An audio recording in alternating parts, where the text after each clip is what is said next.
Looking out at the cosmos, you may wonder how a star is born. Usually, swirling hydrogen is compressed by gravity over time until it ignites. But if you want to make a special star, say to power our protostar drive to get us back to Voyager, you need a special kind of matter.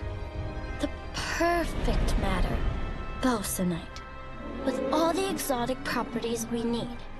Now that the protostar's fixed up, Jane, we found an M-class planet with a natural supply. All we need is to pick some up and make our own perfect star to get us home.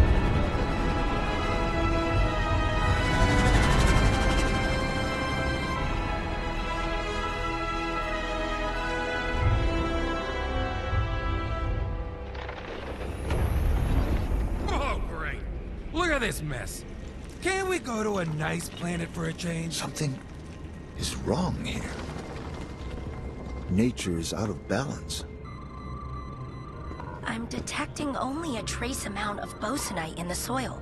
To beam back what we require for the proto-drive, the transporter enhancers would need to cover, say, from here to the horizon. They can do that? Not quite. Guys, I'm picking up a large deposit over that mountain range. How'd you figure that out? I just tweaked the sensor emission limiter. Thought it might help. Great idea, Del. Nice work.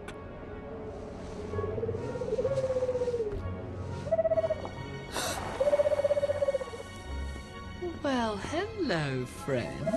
Was that you who devoured this entire world? It's a Triboloustis ventricosus! Aw, it's a perfect specimen! A Triboloustis.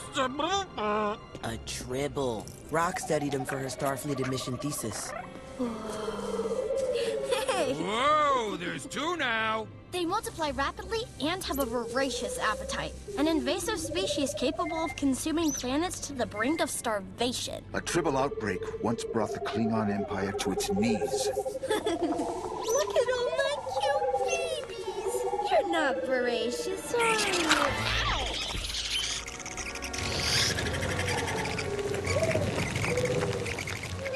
It bit me! But tribbles don't have teeth.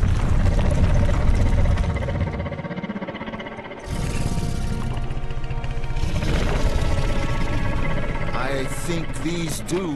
Run!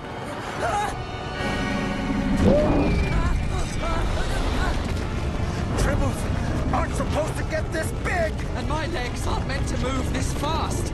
And yet they do.